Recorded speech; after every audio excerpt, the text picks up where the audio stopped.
Ces noces de chêne, qui devraient incarner un temps de célébration solennelle, appellent plutôt à une profonde introspection. Le bilan des 8 décennies des Nations Unies, loin de susciter l'allégresse, s'apparente davantage à un fiasco embarrassant, une désillusion collective et un échec structurel. Puisque le devoir de vérité nous y invite, nous devrons reconnaître avec humilité que quoique le tableau global présente quelques acquis, celui-ci reste négativement marqué par 8 décennies d'optimisme durement éprouvé, 8 décennies d'espoir déçus, 8 décennies de rêves brisés, bref, 8 décennies de rendez-vous cruciaux manqués. C'est malheureusement l'image obscure d'une ONU que beaucoup de nos dévanciers de 1945, s'ils vivaient encore, auraient eu du mal à accepter. Il est donc difficile de se réjouir face à un bilan aussi mitigé. Comment comprendre que l'Afrique, berceau de l'humanité et foyer de tant de conflits, représentant plus d'1 milliard d'êtres humains, demeure exclue des instances décisionnelles du Conseil de sécurité? Comment accepter que des missions de maintien de la paix, financées à coups de milliards, quittent nos pays en laissant davantage de frustration et de souffrance que de résultats tangibles? Les causes de ce naufrage collectif sont pourtant bien connues de tous, notamment des États membres eux-mêmes, qui, durant des décennies, ont, dans le cadre de l'Assemblée générale, consacré leurs énergies à défendre des causes nobles et à proposer des réformes réalistes sans obtenir gain de cause. Que peut-on y faire si les décisions de l'Assemblée générale, qui ne sont pas contraignantes, la rendent congénitalement inaudible et inefficiente? Pouvait-on espérer un meilleur bilan avec un Conseil de sécurité malade de la politisation de ses décisions, impotent du fait de ses incohérences et inefficient en raison de ses divisions permanentes? Pire encore, ce Conseil au rôle aujourd'hui galvaudé se présente lui-même comme un grand fauteur de troubles pour la complicité tacite, sournoise et parfois active de certains de ses membres permanents, eux-mêmes grands acteurs et principaux financiers des crises de notre époque. Voilà ce qu'est devenu notre Conseil de sécurité. Une entreprise, il faut le dire, funeste, qui, du fait des visées prédatrices de certains de ses membres permanents, peut entre autres décider de quel pays sera à l'ordre du jour du terrorisme international, dans quel autre envoyer des opérations de maintien de la paix, comme pour mieux légitimer son rôle. C'est donc impuissant que nous assistons aux échecs d'initiatives, pourtant judicieuses en raison des rivalités entre États et à des crises non résolues, dont la plus emblématique est le conflit israélo-palestinien qui n'a que trop duré. L'inaction coupable de la communauté internationale face à la défiance de l'autorité des États par des terroristes financés et soutenus par d'autres États s'ajoute à tous ces paradoxes inquiétants. Le temps du sursaut et des réformes courageuses est venu. Sans cela, le Conseil de sécurité restera une institution anachronique, incapable de répondre aux défis de notre temps. Mesdames et messieurs, dans un monde en profonde mutation marqué à la fois par l'essor de la numérisation et par la persistance de tensions géopolitiques, il devient impératif de repenser nos stratégies de développement économique. Le commerce international ne peut plus être appréhendé à travers les schémas rigides et déséquilibrés qui nous ont été imposés, mais doit être réorienté vers le renforcement de l'autonomie économique, la transformation locale des ressources et la promotion d'une justice sociale réelle. Il est aujourd'hui reconnu que la prospérité durable passe par des politiques volontaristes d'industrialisation, de valorisation sur place de nos matières premières et de création d'emplois décents, notamment pour la jeunesse. C'est pourquoi il est urgent de répondre avec le cycle, il est urgent de rompre avec le cycle de dépendance aux exportations de produits bruts, un modèle qui accroît la vulnérabilité de nos économies et freine inexorablement notre émergence. Au Burkina Faso, les initiatives présidentielles traduisent cette volonté ferme de bâtir une économie productive, inclusive et résiliente, capable d'offrir de nouvelles perspectives à nos concitoyens. C'est dans ce sens que mon pays réaffirme son attachement à l'édification d'un système commercial multilatéral plus juste et plus équitable, fondé sur la solidarité internationale et tirant pleinement parti des avancées scientifiques, technologiques et de l'innovation, véritable levier d'un développement durable et partagé. Madame la Présidente, mon pays traverse, comme d'autres nations du Sahel, une des épreuves les plus difficiles de son histoire. Depuis près d'une décennie, le Burkina Faso est agressé par des terroristes soutenus par des forces obscures. Ces groupes convoitent nos ressources, cherchent à briser notre souveraineté et à imposer la loi du chaos. Mais loin de nous résigner, nous avons fait le choix de la dignité et de la résistance. Sous le leadership du camarade président, le capitaine Ibrahim Traoré, nous avons décidé de prendre notre destin en main, en mobilisant nos forces de défense et de sécurité, appuyés par les volontaires pour la défense de la patrie, véritables héros du quotidien, en instituant le Fonds de soutien patriotique, alimenté par les contributions volontaires de nos citoyens, de notre diaspora et des amis du Burkina Faso à travers le monde. Depuis 2023, ce fonds a déjà collecté plus de 413 milliards de francs CFA, preuve éclatante de l'unité et du sursaut patriotique de notre peuple.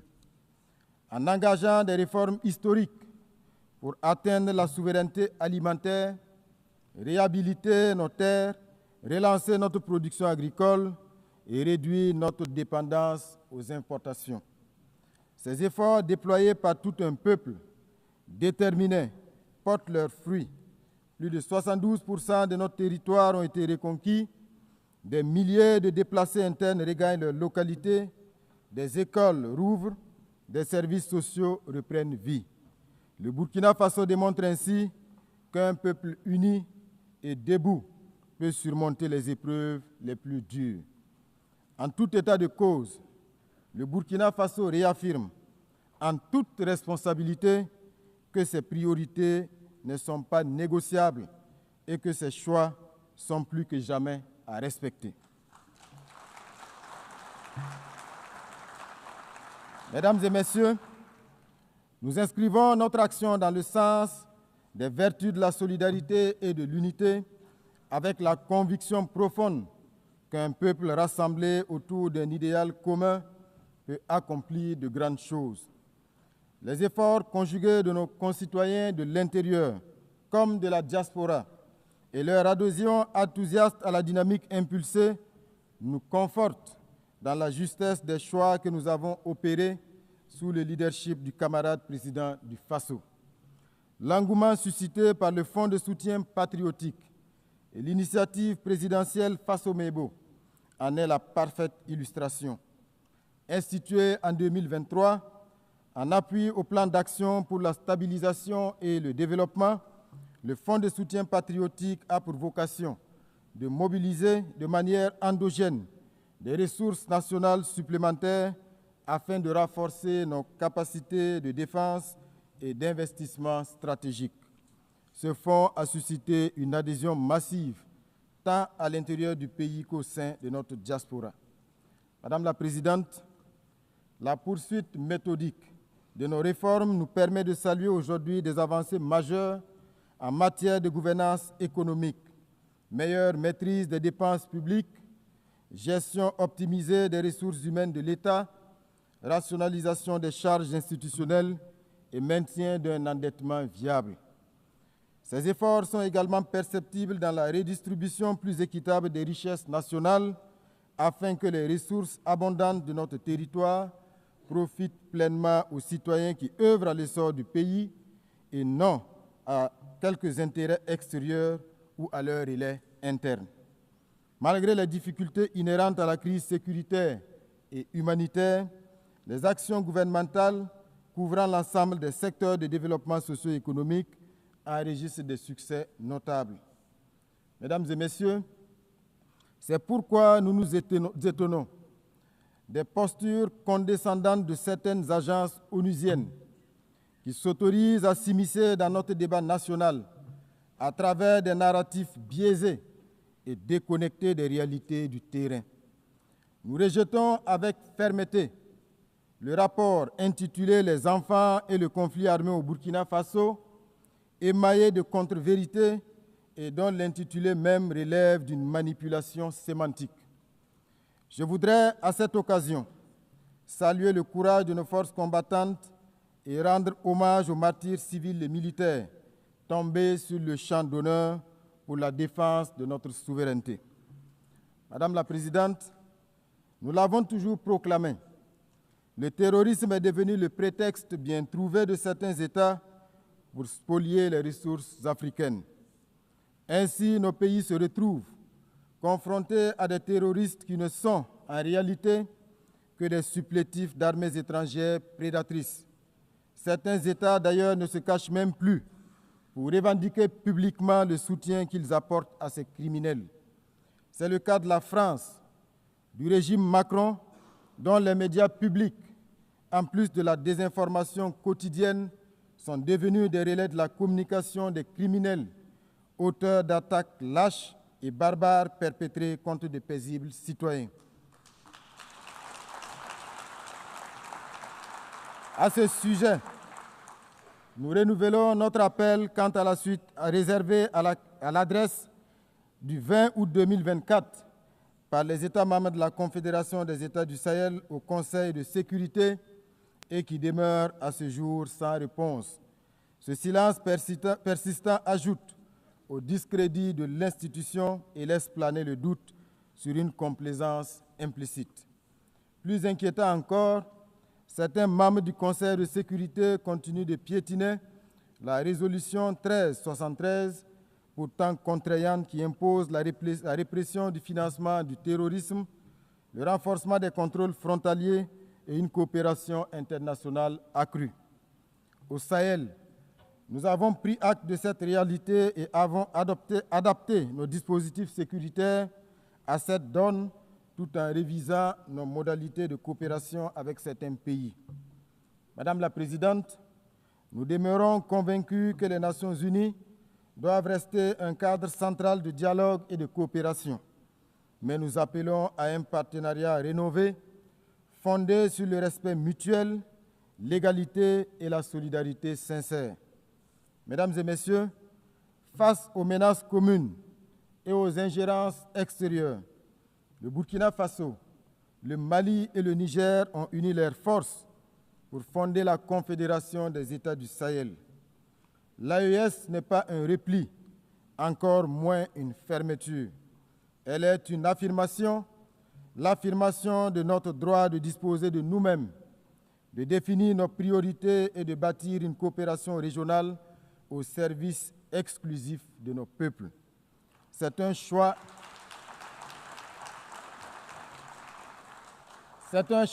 de dignité.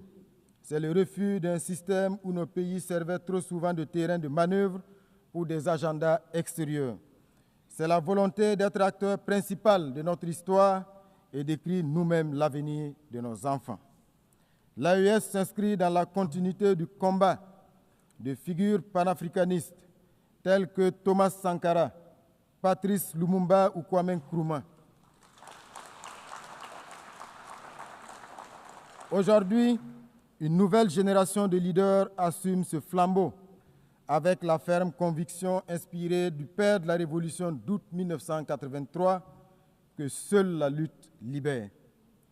Madame la Présidente, l'Afrique, depuis 8 décennies, revendique légitimement sa place au Conseil de sécurité. Il est temps de réformer profondément notre organisation. Plus concrètement, il s'agit de mettre en œuvre une réforme courageuse du Conseil de sécurité en accordant à l'Afrique une représentation permanente. d'améliorer la gestion des ressources pour rendre l'ONU plus efficace et plus proche des peuples qu'elle prétend servir, de s'attaquer avec fermeté aux causes structurelles de l'injustice internationale, qu'il s'agisse du terrorisme instrumentalisé, du blocus de Cuba, des sanctions contre le Venezuela, la Russie, l'Iran, le Nicaragua ou de l'impasse du conflit israélo-palestinien. Le Burkina Faso souscrit à la vision de la Chine sur la communauté d'avenir partagée. Dans le cas particulier de la République bolivarienne du Venezuela, nous réaffirmons notre soutien indéfectible à ce peuple qui subit depuis des décennies des campagnes d'isolement, des sanctions illégales et des provocations incessantes. Face à cette ingérence flagrante dans les affaires souveraines d'une nation et cette agression économique aux conséquences humanitaires désastreuses, nous exprimons notre solidarité avec ce pays qui résiste avec dignité pour préserver son droit de choisir son propre destin sans ultimatum ni dictat étranger. Nous appelons donc à la raison et à la diplomatie pour que cesse toute action hostile contre le Venezuela. Monsieur le secrétaire général, je voudrais à présent m'adresser à vous. Il est vraiment temps pour notre organisation de changer de paradigme, car l'ONU se retrouve aujourd'hui dans la même situation que la défunte Société des Nations. Elle est incapable d'imposer sa voix et faire respecter ses propres principes, incapable de faire appliquer ses décisions et résolutions aux puissants, incapable de faire respecter le droit international, incapable de régler les multiples conflits et incapable d'évoluer et de se mettre au niveau des défis actuels. Monsieur le secrétaire général, vous avez une belle occasion de rentrer dans l'histoire en prenant vos responsabilités pour une transformation en profondeur de cette organisation qui a suscité à sa création tant d'espoir. Vous avez le soutien ferme de millions de citoyens du monde pour faire de cette organisation un véritable garant de la paix et de la sécurité dans le monde et non un instrument de domination aux mains des forts du moment. Malgré les pressions diverses et les enjeux de pouvoir, nous vous savons assez ingénieux pour affranchir l'Organisation des Nations Unies et la placer à la hauteur de nos ambitions communes. Madame la Présidente, abordant les questions de développement, le Burkina Faso salue la tenue de la 4e conférence internationale sur le financement du développement et forme le vœu que les conclusions de la réunion de Séville puissent contribuer à l'avènement d'une architecture financière plus équitable, respectueuse de la souveraineté des États et soutenant une transformation réelle des pays en développement. Dans la même veine, il demeure impérieux de s'attaquer aux facteurs qui constituent un frein à la pleine réalisation des objectifs de développement durable censés transformer positivement notre monde sous l'égide des Nations Unies. Mesdames et Messieurs, 80 ans après la Charte des Nations Unies, notre organisation est loin d'avoir répondu aux espoirs de 1945. 80 ans après, le monde est plein d'injustices et de souffrances et les risques d'un autre conflit généralisé se précisent et sont source d'inquiétude pour l'avenir. Mais il n'est pas trop tard pour redonner à notre maison commune l'élan qui lui manque. Le Burkina Faso, fidèle à son héritage panafricaniste, réaffirme sa foi en un multilatéralisme rénové, juste et équitable. Nous sommes résolus à défendre notre souveraineté et notre dignité, mais nous tendons la main à toutes les nations éprises de justice, de liberté et de solidarité.